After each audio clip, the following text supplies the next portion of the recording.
Tobias and Horik are traversing a relatively flat mountain path deep in the Vorgarag Mountains.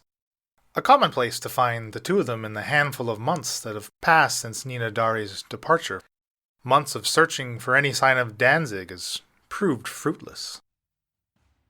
Didn't you ken what we doing out here, Tobias? You bob back when you can to grey?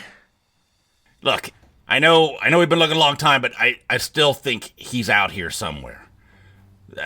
I mean, he just disappeared. It doesn't mean he's dead. Don't you take that on me, man? Horik's fists are kind of clenched into tight balls at his sides. Look, Hork, you're either going to help me or you're not. I mean, if it was your brother, we'd be out here forever. I mean, you wouldn't give up any hope. And you see Horik kind of raise his hands, come up, and as he's about to answer this loud bellow, it echoes around the two of you, interrupting this heated conversation, followed by the unmistakable clatter of weapons. What the hell is that? Continuing down your path here, it suddenly opens up into this frenzied battle. Dozens of orcs from the Rockshod tribe, they square off against members of Horik's tribe, the Gorloks, who are severely outnumbered. Without hesitation, wielding his battle axe in two hands, Horik charges into the fray as he parries a Rockshod's weapon swing away from a down member of his tribe, only to be swiftly overtaken by three more Rockshod orcs, his left shoulder is pierced by a hurled javelin, causing one hand to lose its grip on his axe. The swoosh of a great club, it arcs through the air and clobbers into his remaining hand gripping his weapon, battering it away from him, as another javelin pierces Horik's abdomen, running him through, the dull point adding fresh blood to the already stained battlefield as it drips from the end now protruding from its back. And as Horik, he falls to his knees with a bellow of his own, he catches a savage kick, sending him unmoving to the ground. And these same three Rockshod orcs, they now turn their attention towards you, Tobias, as they move up with their weapons drawn. One of them grabs the javelin out of Horik's guts as they start to approach you. Oh, shoot. Okay, so Horik's down then, right? He looks... okay, I'm turning around and I'm going to run back into the mountains or try to hide. And fleeing this scene, you flee the savagery that has quickly befallen your friend in a mere seconds before you could even react. You sprint back the way you came. As you round the bend in this trail, you cast one fleeting glance back. The sounds of battle are quickly dying out as these Gorloks barely stood a chance. Turning your attention back to the path ahead of you, you see the approaching swing of an axe handle just in time for it to make contact with you, pitching you into darkness. Okay. An unknown amount of time later, you wake up. Your head's kind of throbbing, its blood drips down into your eyes. And you realize that your hands are bound behind your back, and you are upside down as you begin to focus on your surroundings. You see you're hung from this husk of a tree that's kind of sandwiched between these two boulders. You're bare from the waist up, basically. You're shirtless, basically in tatters of your pants here.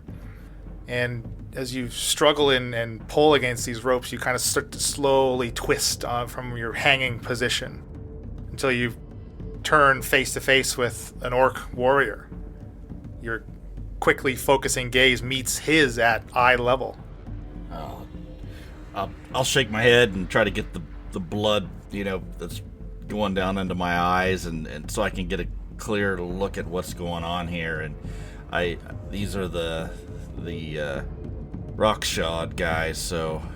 Actually, you notice, strangely, that these orcs actually don't sport any tribal colors. Oh, okay. I'll go, hey guys, can we talk about this a little bit? I'm no threat.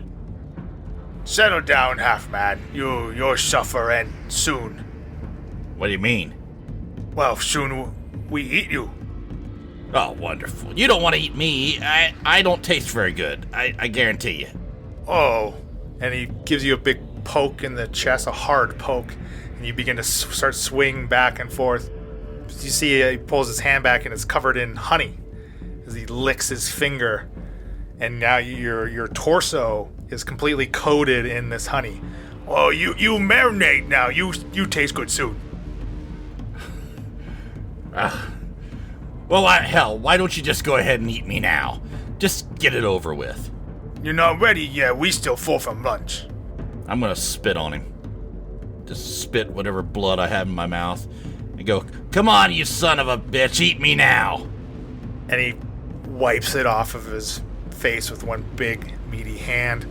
Kind of looks at it for a second and then begins to lick it off of his palm. No, not ready yet. And as you're swinging back and forth, you can now see kind of around this orc, which was right up on your face. Behind him, there's this large fire with 4 more orcs sitting around it. One's kind of poking and prodding in the embers, stoking the flames. There's another slowly turning this half-eaten human leg on a spit above the fire. Great. So my hands are tied behind my back. There's no way I can... All I can do is sort of maybe adjust and swing myself a little bit, but I can't do anything to release my hands. No, you can make a strength check. Okay. 4. So, yeah, I think I'm just going to... I mean, as far as I know Nina's gone, Horg's dead, Danzig's gone. I am just going to taunt these guys. I think I'm done. Come on, you pieces of crap. Just go ahead and kill me. Just kill me and then you can marinate my body. I said not ready. Shut up. And he grabs your hair in one hand, winds up his other one, and just wallops you right in the face, knocking you out again. And then the hours pass as you kind of drift in and out of consciousness until night has fallen, when you kind of fully come back to your senses. And you see the orcs are kind of still sitting around the campfire, no sign of this human leg in now. And they're just bickering with each other in orcish, throwing rocks and hunks of meat at each other before they kind of finally settle in for the night and they roll over to go to sleep. Okay, I'm gonna just look around to see anything else out in the darkness, anything, animals or anything that I could entice to come in. I don't know. Lick my... It's incredibly barren. The dying fire only casts about 20 feet of light, and you're kind of even on the outskirts of that itself.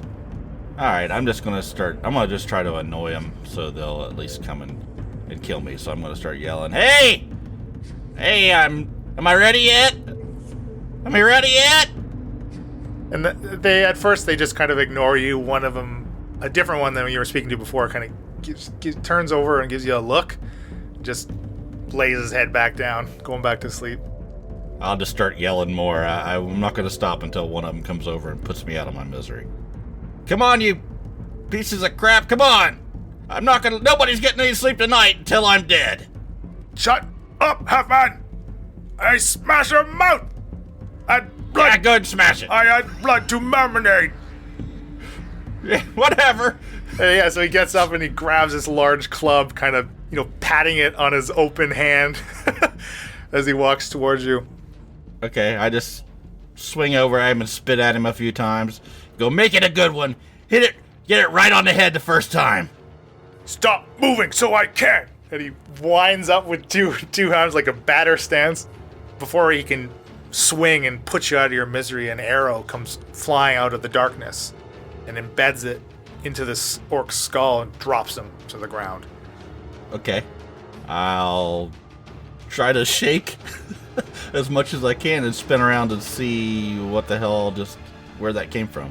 You slowly twist on this this rope that you're dangling from, and it's just darkness around you. And another orc kind of again rolls over and shifts and sees his friend out of his bedroll and on the ground, and sees you twisting, and kind of gets up and, huh? Duckno? He walks over to him. Duckno, what wrong? Let me go or I'll kill you too. And he sees finally the arrow in his friend's head, and before he can answer you, another arrow flies out of the darkness and takes this one down too. This time he gets a scream off before he's killed, stirring the 3 other orcs as they all, now ready for a fight, jump up and grab their weapons as arrow after arrow after arrow, quick succession from the darkness, landing bullseye hits on these orcs. Okay.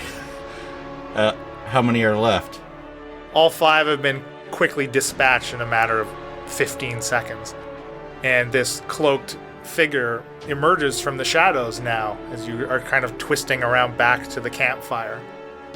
Well, hello there, my little friend. Hi.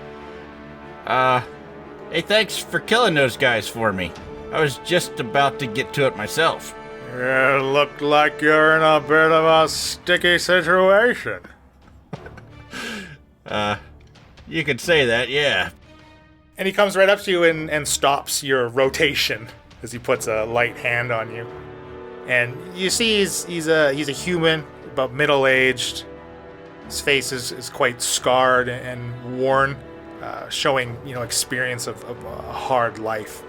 But still quite handsome, still very chiseled, distinguished, retaining some of these youthful features, even in his extended years.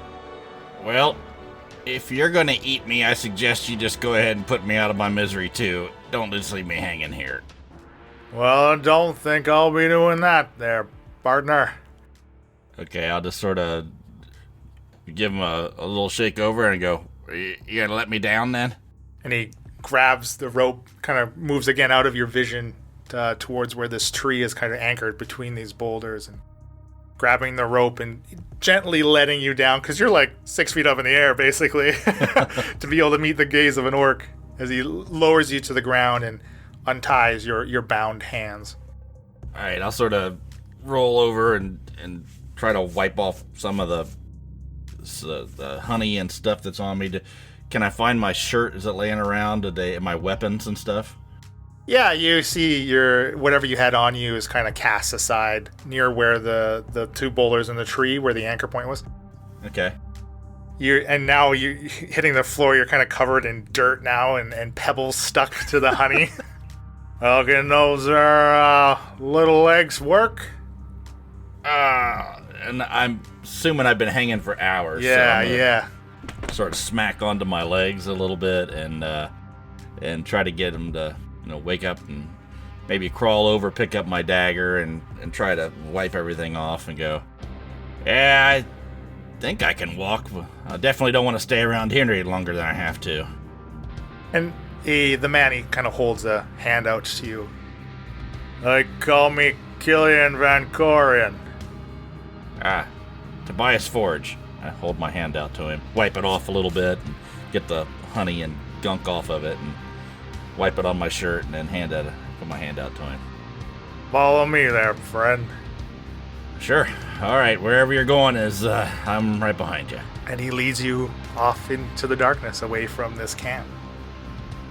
And the 2 of you're basically walking for the night, throughout the night. And the next morning, Killian has led you to the southern foothills of the Borgarag Mountains.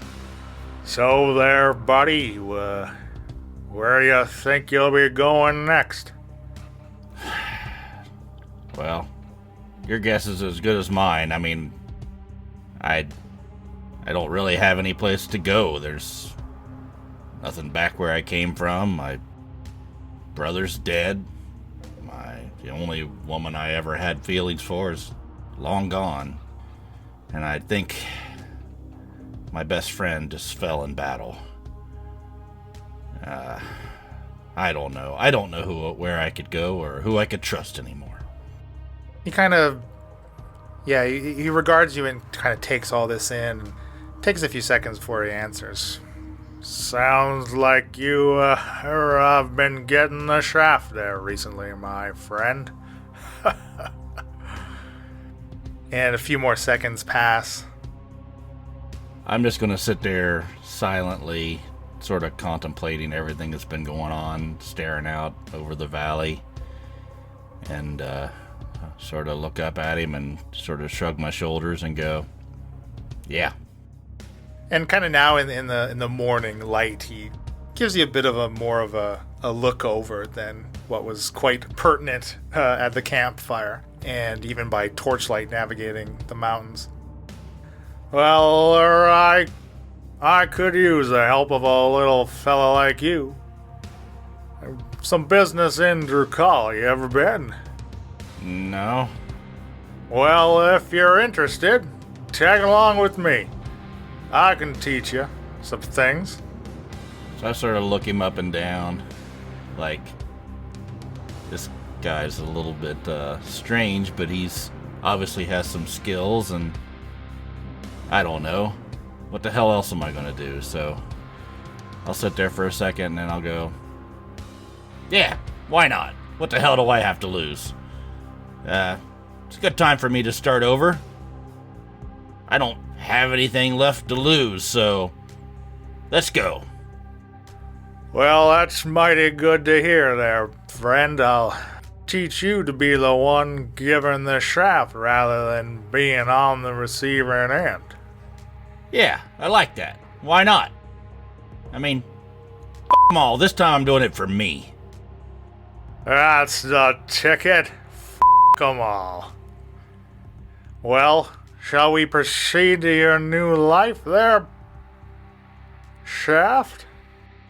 I'll sort of look up with him with a little bit of a smile and sort of slap him on the back and go, I'm with you, buddy. Let's go.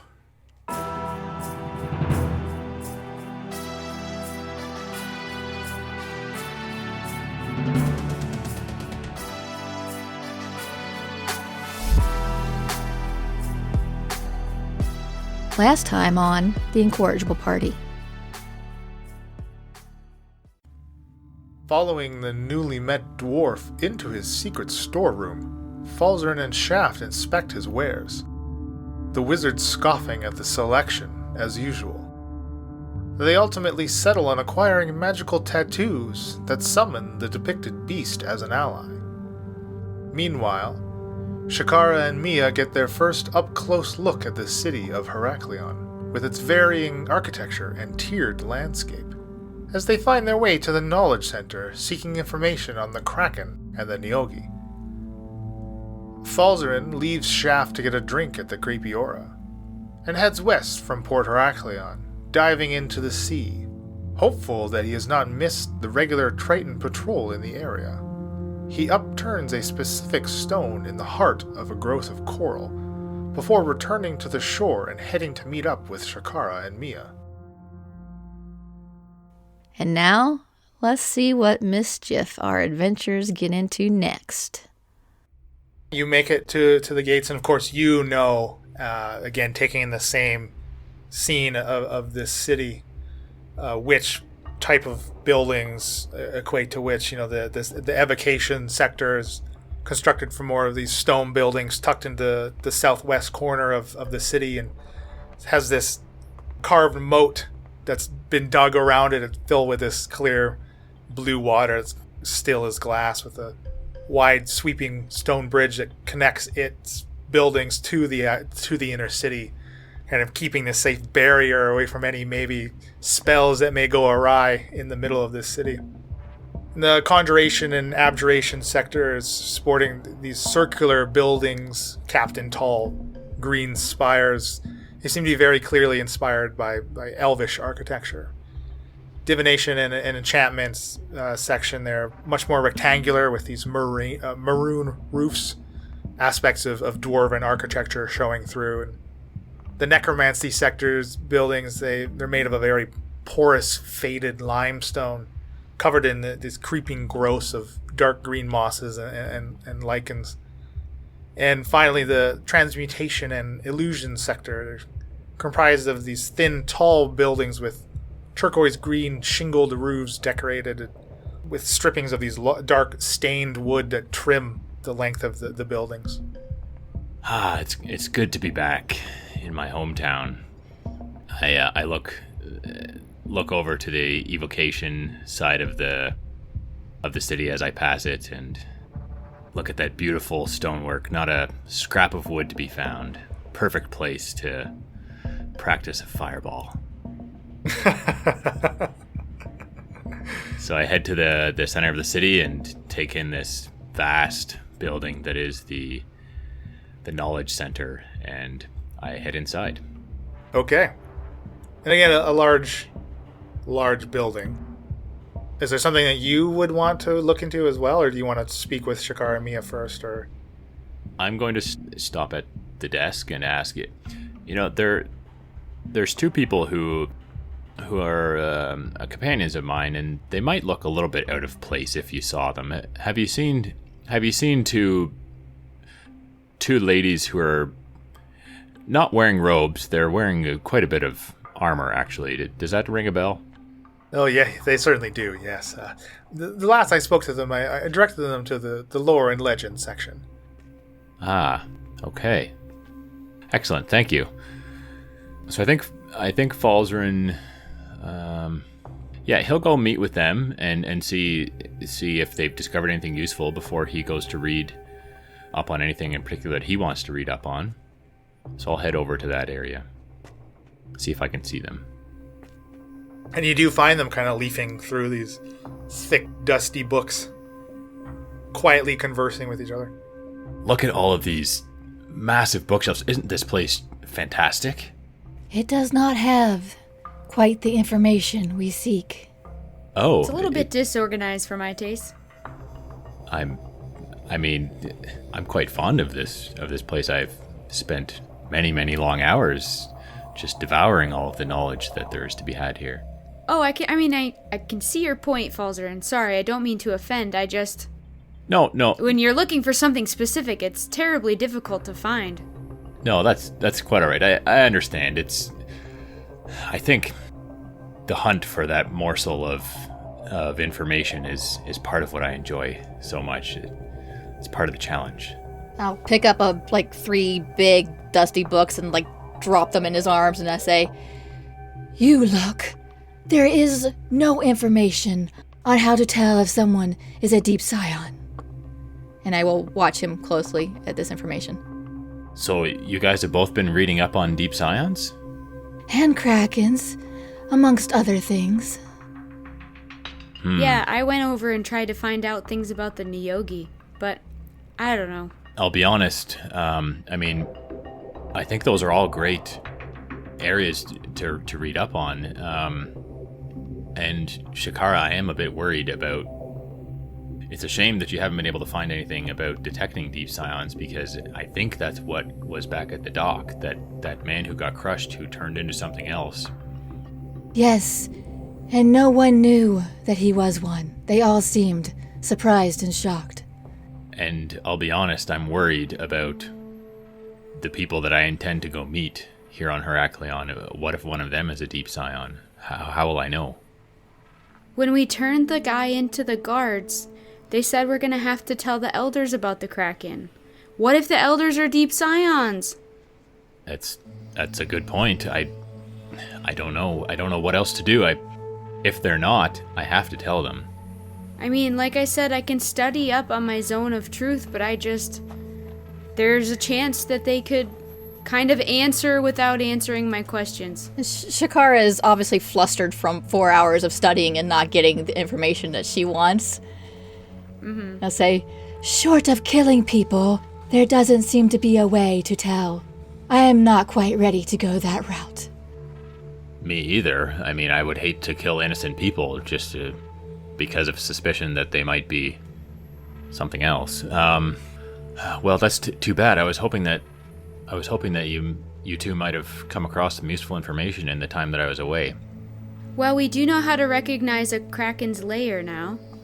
Oh, you do? Yeah. How about I'll share with you what I did in the 4 hours away, and then you share with me what you did. Falzarin turns around and pulls his shirt up. Oh no, Falzarin, don't. Isn't it magnificent? What is that? What have you done? It kind of looks like a big turd. What is that? No, Mia, I'm sure you can tell it's a shark. It was... Are you sure you asked for a shark? Why do you have a shark on your back? Well, it's actually magic, and I It's can... actually my lower back. Why do you have a butterfly on your lip? Shaft got one too. Shaft has a shark on his back? It must be a baby shark.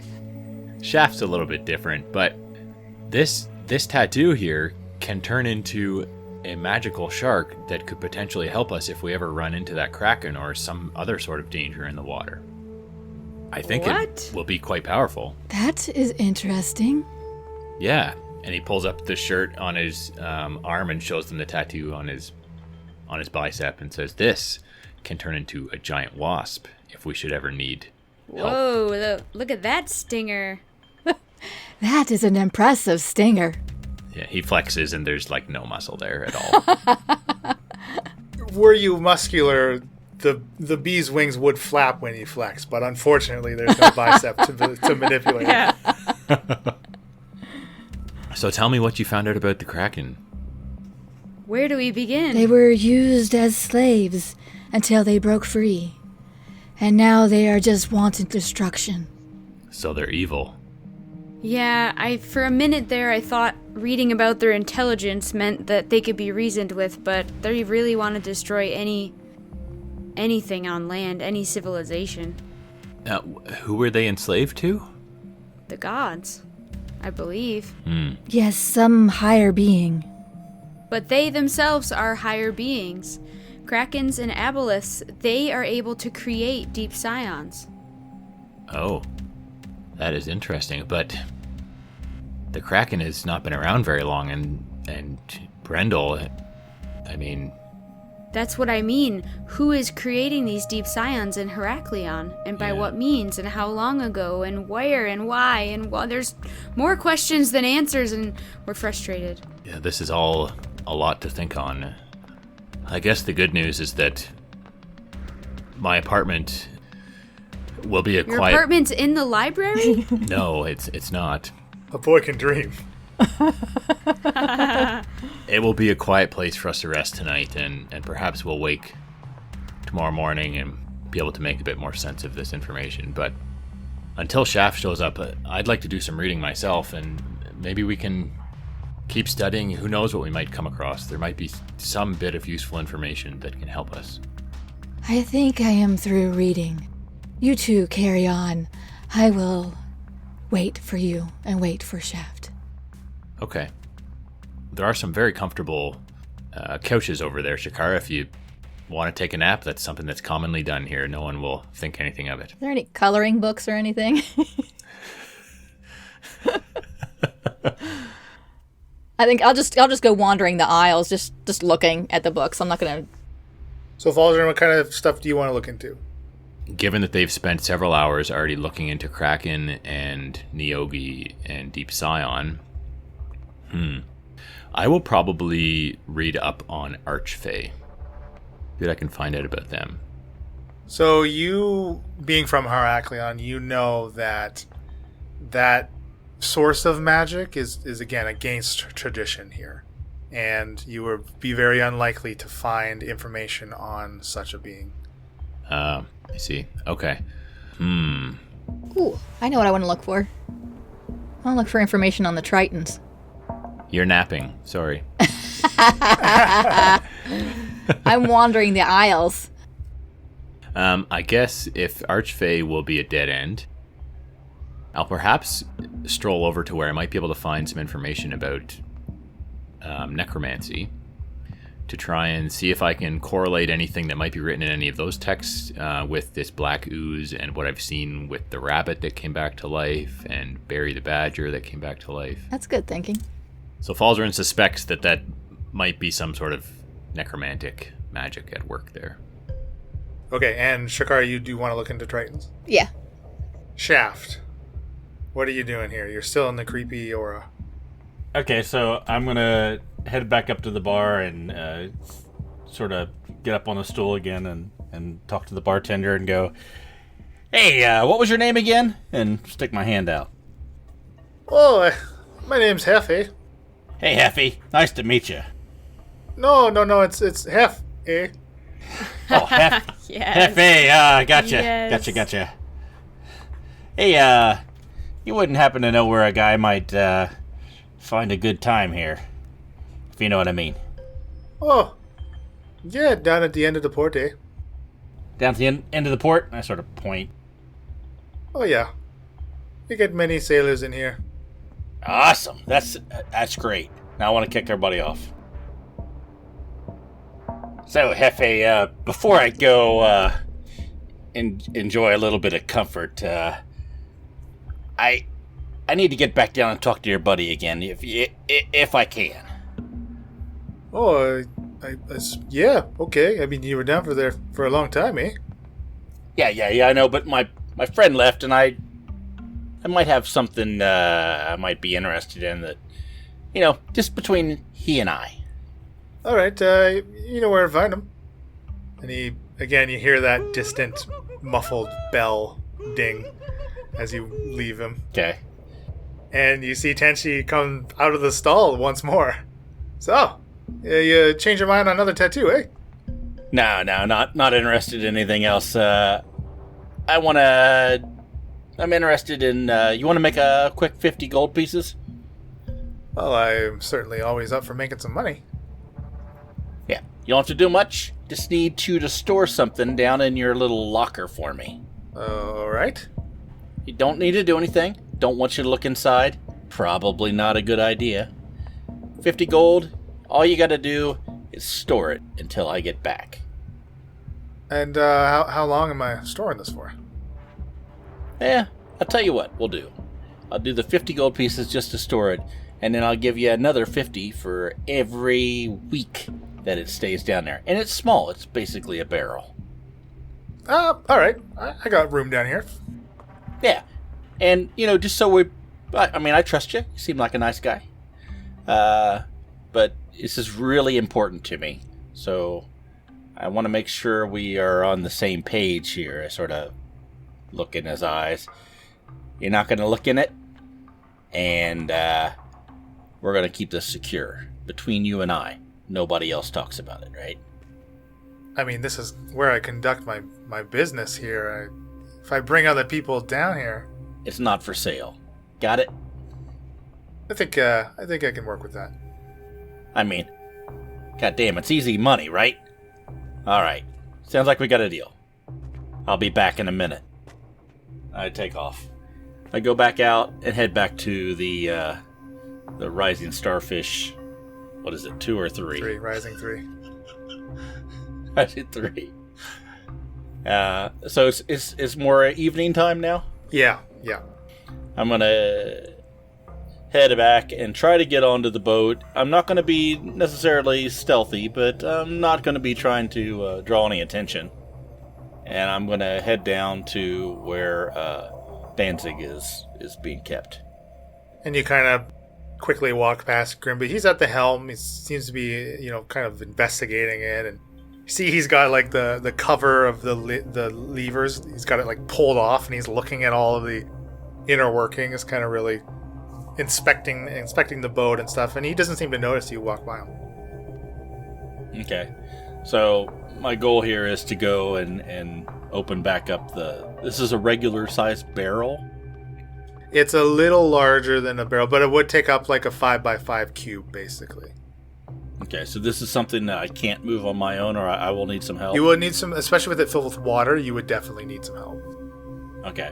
So I'm going to go check it out, make sure everything is still intact. He's still in there. Everything looks good. You look inside? Yeah. Yeah, you do see him. You see that the shriveled skin is no longer shriveled, and the light chest rise and fall has stopped. So he looks like he's no longer breathing. That's right. So I'll sort of lift him up and sort of smack him around a little bit, see if it gets him moving again. And there seems to be no reaction to your smacks as your hand kind of wipes and slips on this cocoon that covers him. Does he... Alright, I'll put him back down in the barrel. I'll wrap it back up again, and I'll go, "Hey, Grimby! Hey, need your help for a second." Hey, when did you get back on the ship there, Shaft? Oh, I just got back. I didn't see you. I would have said hi. I need you to help me get this thing off. I mean, I know you don't want it on the ship. I'm gonna go give him a proper burial, and it's easier to just keep him in the barrel here. Hey, I can certainly give you a hand with it. Okay, so try to manipulate it up and back onto the dock, at least. It's a bit of a struggle with the two of you, but you are able to get it up and through the stairs. A bit, maybe some of this briny water splashes out of this cover. It's not quite a perfect seal, right? But you do get it up and off onto the deck. Okay. Are there any deck hands or port people around? There are still people loading boats, absolutely. Okay. So I'll say, once we get it down on the dock, I'll tell Grimby, "Hey, thanks. Thanks, buddy. I'll see you in a couple days." Hey, take your time. Okay. Oh, and, just, out of reverence for my brother here, let's just keep this between you and I. Hey, it'd be a blessing that you get to bury your own. I only wish I could have done the same for Jerry. I understand there, Shaft. Yeah, thank you. Before you go there, Shaft, speaking of discretion, I think I should come clean with you about one thing. Yeah? You see, the Horizon 2, well, it blew up, and it blew up for a reason. There's something in me cargo hold that I was supposed to take down to Port Cultus. Oh, yeah? Well, it was part of the agreement of me getting me ship there. The man in Pisces, he approached me, and the previous captain, he died in the Kraken attack there in Pisces, and I tell you, I was feeling pretty down on me luck there, and me and Jerry, we just had nowhere to go, nowhere to do. I took his offer. Hey, you don't have to explain anything to me, Grimby. I mean, once you've had a giant sucker puss clamped on your face and breathing hose jammed down your throat, you get a little different perspective on life. I get it. You don't have to tell me anything. But, since you're bringing it up, what does fella look like that asked you to deliver this stuff down to Port Cultus? Hey, he one big boy, I tell you. He said his name was Dellen. He had the deed to the boat. I thought it was on the up and up there. Signed it over to me, and we parted ways. I just needed to take the cargo down south there, and I'm afraid I might have gotten y'all wrapped up in this with me. I don't know how safe it'll be on me boat in the future. I'd be wrapped up in this paladin business now, I think, here. Hey, listen, chum. We got your back. We're all in this together. I mean, you and I especially. I think now that you've got the Rising Starfish 3 here, I mean, look at this thing. It can go under the water. It can go about anywhere. It's a much better ship than the crappy ass Starfish 2, right? They're never gonna catch you in this thing. And if something comes up, we've got you. That'd make me happy to hear. I greatly appreciate that, there, Shaft. As I tell you, you all have a spot on any boat I be piloting, whether or not we be chased by the Kraken itself, I tell you. Well, I think the thing to know here is we may need your help for a while before, we get into this whole Paladins of Cultus business. We're gonna need you to help us find some stuff, and maybe we'll clear up your little problem in the process. I think I like that sound of that. Not too sure what I'd be telling me new crew here that if I can find some, but may cost me a pretty penny to have them board. Just tell them the money's on its way. I mean, look, some of these guys out there don't look like they have 2 coppers to rub together. They'll be happy to help us out for, I don't know, throw him a little bit of the money. Gold pieces, they talk quite a bit, eh? All right, I got some barrel rolling to do, but when I get back, we'll talk about this further. Keep checking out the boat, see what other cool stuff this thing can do. She be a beauty. I learn all her nooks and crannies, I tell ya. All right, see you later, chum. I go over to one of the dock workers and go, "Hey, buddy, how you doing?" Oh, just about off shift here. Oh, yeah? I'll tell you what, I'll go buy you a couple beers over at the Creepy Ora if you give me a hand. What do you need here? We're moving something. It's my specialty.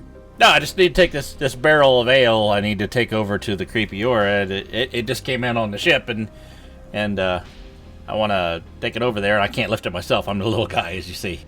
And he agrees to help you in exchange for a few rounds. Okay. So, sort of take it up, try to get it into the bar there in the tavern, and scooch it over. Hey, let's put it over here by the pisser, and then go up and order whatever you want. Okay.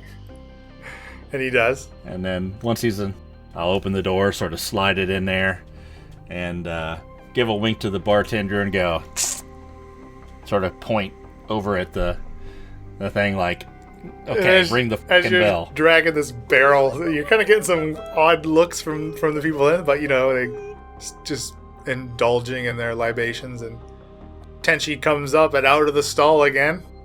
Yeah, help me get this down there. Oh my. All right, well, come on, make it quick. Try to push it down into the area and get down there and give him 50 gold pieces.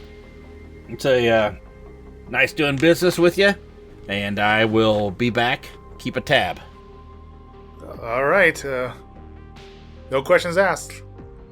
And I go, by the way, my name's Shaft, and I shake his hand. And he obliges. I think you and I might become really good friends if we, we can work out some stuff together.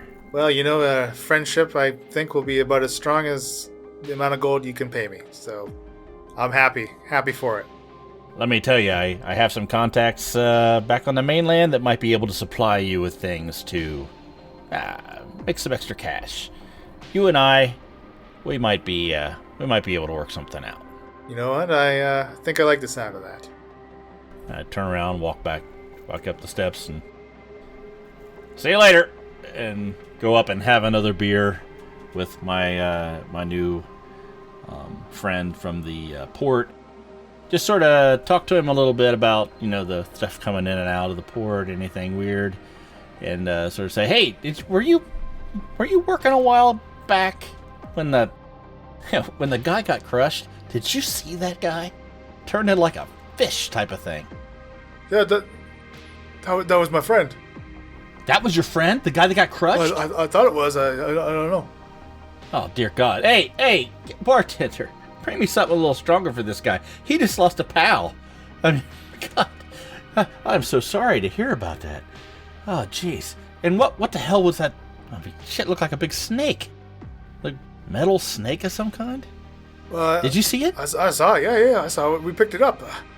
I don't know what, but we've been running and loading stuff for that Elstoff all day. Yeah, God, Elstoff. Who's Elstoff? Oh, you must have seen him. He was that little gnome. Oh, yeah, I did. The guy that was yelling a lot. He likes to yell. Yeah. Oh, jeez. So that guy's the guy that's... that looks pretty goddamn scary to me, I'll tell you that. We just take it to Port Randus and we offload it. I don't know what happens to the boxes. Oh, dude, I get it. Don't ask him any questions, right? You're just the packing guy. I get it. I just get my wage. And then I can come and spend it in places like this. All right, so I drink with him for a few minutes, listen to whatever BS he wants to tell me, and slap him on the back and go, I gotta head out. I gotta meet some friends, man. It was nice. It was nice meeting you. Hey, just between you and me, if I ever see you again, and I sort of push 10 gold pieces over to him and go, let's just pretend like we never met. I'm good at forgetting things. Good. I'm glad we understand each other. Hop off the stool and head back up to the library.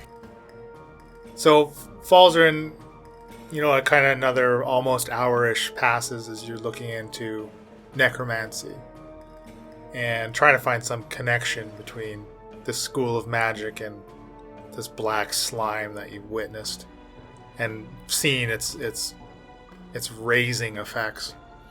And you kind of, not being your specialty, you do learn a few things, few new things, as you learn that wielding this school of magic, it's rooted in utilizing the power of what's called the negative material plane, or also known as the plane of death. And this particular volume on necromancy just kind of has basically like what would be a footnote mentioning it as the plane itself having collapsed eons ago during the spell plague, which allowed it to spread its influence throughout all other of these planes of existence. Therefore, because it affects everything and everywhere, there's many methods of bringing back the dead that exist. And you see that it goes into detail in like the various necromancy spells that one could learn and use, basically like you're reading the player's handbook, like the durations and what kind of ingredients you need, and then the ritual, the somatic and verbal processes and that kind of thing. A lot of which you're familiar with, like you've read before, but again, you don't find anything that specifically mentions any type of black ooze or goo, but the only processes for raising you really find in this book are related directly to the specific spells. Are there... would it be pertinent for me to make note of the specific spells that would be able to do what I've observed? No, it's like it basically lists necromancy spells like you would be listed in the player's handbook, and like I said, none of them specifically mention black goo. There's none that, despite not mentioning black goo, there's none that seem to do a similar thing that I've seen done.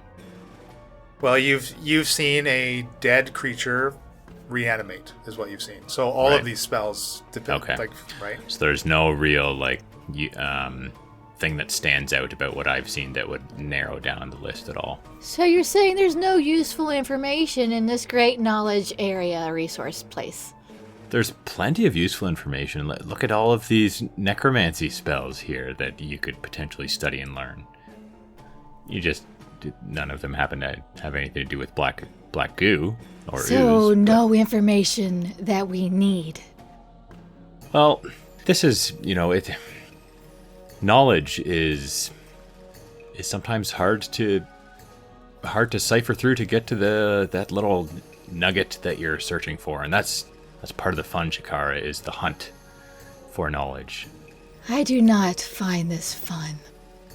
Well, you and I have different ideas of fun, Falzarin. And I like books. After this 5 hours in this library, it becomes it's very apparent to the three of you that there seems to be a lot of knowledge that is just omitted from what is contained within this building, or very possibly buried somewhere so deep in some type of book that it would, you would have to spend days or weeks combing through every single volume. Mm-hmm. Did we find anything out about the Tritons? Yes. So Shakara and Mia, you basically confirm a lot of what Falzarin has relayed to you about the race themselves, and about some of the tidbits in which you would be familiar with normally. That the Tritons, they originated from the elemental plane of water, and they exist and have traveled to the material plane. Specifically, they arrive to fight some type of elemental evil that they feel that they need to keep in check, as ultimately their race, they're a race of good aligned beings. And they kind of take it upon themselves as if it's like some type of sworn duty or oath to monitor and protect the material plane from such beings. You also find You find notations from like the specific author of this book that like some of their own encounters mentioning that despite having a vested interest in the material plane, that Tritons themselves very rarely venture to land, therefore are very unaccustomed with land-dwelling traditions and customs. It's almost like still, despite wanting to protect it, it's almost still this very foreign concept and way of living to them. I'm going to whisper to Mia so Falzarin can't hear us. He was at least honest about the Tritons. Yeah, that's true. Seems like they're pretty good people. And very quickly after discovering this additional information, Shaft, you arrive at the library. Okay, I walk up. It's obviously the library, right? So I'll walk in. I'll look around. Is there like a front desk or something? Yep, that's where the clerk she sits at. Okay, I'll walk up to her. Who is it? Describe her to me. She's a human female. She looks maybe in her mid-20s. Auburn long hair that flows almost to her waist. She looks very waifish. She got glasses. She does not have glasses. I sort of pull myself up from the desk a little bit. Hey, how you doing? I'm quite all right. She kind of looks over you, sees your armament. I think I might know who you're here with. Oh yeah? How you know that, baby? So weird listening to my husband flirt with Leland. It's so weird to watch. I love it. And she reddens a little at her cheeks and gets a little bit flustered. The others with the armor, you all look similarly garbed. Ah. Yeah, I might know him. So what do you do around here for a good time? Oh, look around you. Every book you pull off the shelf is a good time. Oh, I didn't realize it was that kind of library.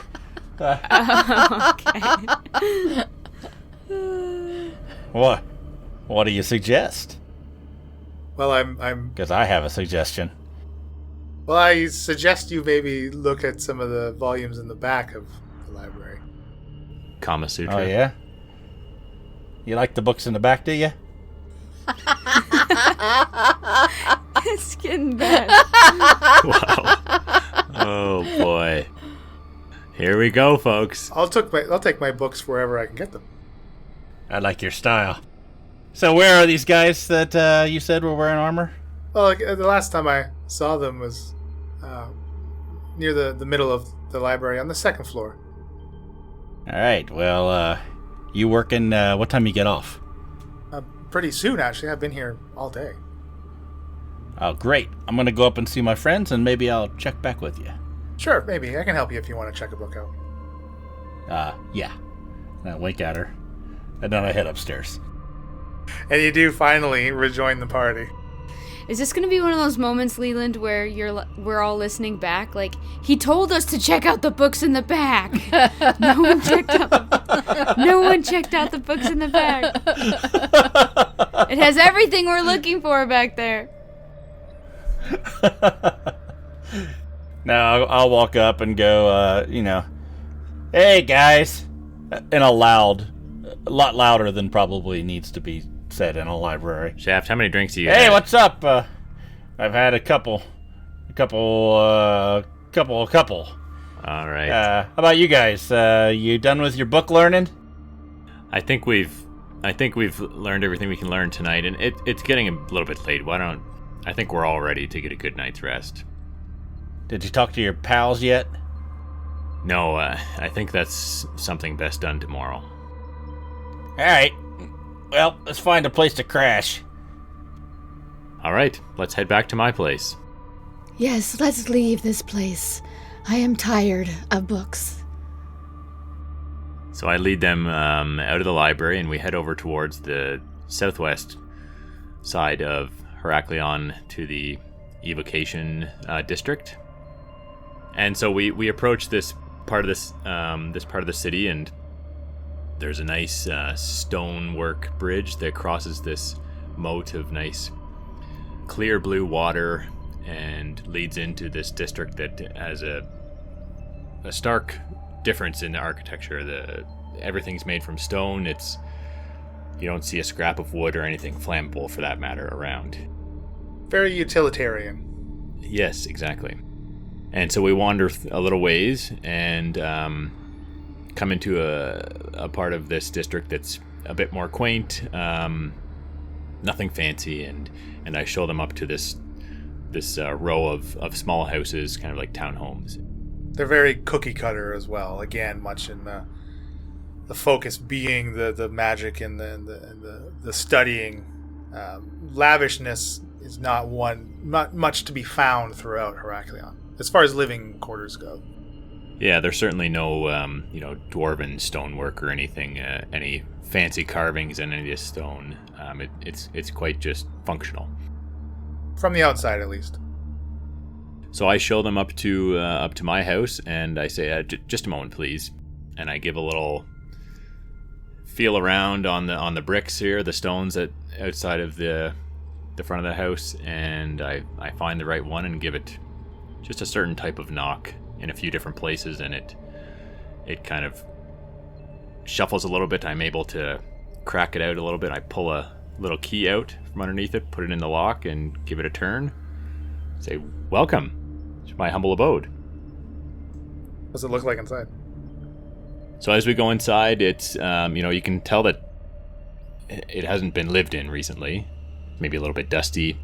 It's pretty sparse, but comfortable. There's a little hearth that can be stoked should it be cold tonight. And there's 2 levels. The one main floor has a small dining area with a little table and a small little kitchen and a sitting area. And then upstairs there are a couple rooms with some beds in that we can sleep in for the night. I say, I apologize. It's not very spacious. We'll have to share bedrooms, but there is space for each of us to have our own little space to sleep in each room. So I have some cots I can fold out so that we don't have to share beds. Is there any art on the walls, like Jolvi posters or anything? No, I don't think Trinkets or Falzarin's a big Julvi fan. At least not now. Is there a picture of you and Brendel on the wall? Yes, there is. Oh no. I as I'm walking by, I kind of... You put it face down? I look at it and just pause for a moment and let out a long sigh and take it down off the wall and set it face down on... Throw it into the hearth. A long sigh on. A deep long sigh. Yes, a deep long sigh on. So when you offer to pull out these cots and stuff, Mia's gonna say, do you have guests here a lot? You have a lot of... If you have cots and beds, more than one room? Is it just... Did you and Brendel share this place? No, Brendel and his wife, Catalina, they have their own place, but I did have guests from time to time. Yeah, how great to have more than one room. That's amazing. Well, that's very kind of you, Mia. Thank you. It's not a very impressive place, but it works for me. I've never owned my own place. You're further ahead than I. It is a roof over our heads. You got anything to drink? I think there should be something around here. Let me see what there is here, Shaft. So I rummage around and pull out a warm ale. I say, it's probably better cold. I don't know if you... And it sounds like you've already had a few, Shaft. Maybe just water's I'll best. grab the ale from you, crack it open, and chug it. You got any more? Like I said, I think water is probably the best thing for you tonight, Shaft. We've got a long day ahead of us tomorrow. I'm all right. Mia's already just taking off her armor and not involved in this conversation. She doesn't care. You got any board games? I have the Royal Game of Ah, very nice. I've heard of it, yeah. Whip it out. Well, as much as I'd like to entertain you guys for, for the evening, I'm pretty tired, and I'm really looking forward. It's been a long time since I've been home to my house and got a good night's sleep in my own bed. So you're welcome. Whatever is here is yours. Help yourselves if you want to stay up, but I think I'm going to turn in for the night. I hope you're not offended. I too am quite ready for sleep. All that reading wore me out. A warm ale will really make you drowsy too. Good night, all. Good night.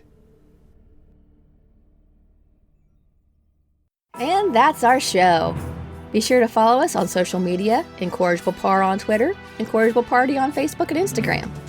You can visit incorrigibleparty.com for additional world and NPC information and to get all your Incorrigible Party merchandise. Merchandising. That's where the real money is made. Get a flamethrower. The kids love that one. The Incorrigible Party is sponsored by Critical Hit Design. For your design needs, visit criticalhitdesign.com. That's me. All ambient sounds and music during the episode are courtesy of tabletopaudio.com, and our intro and outro music was created by Josh Jarvis.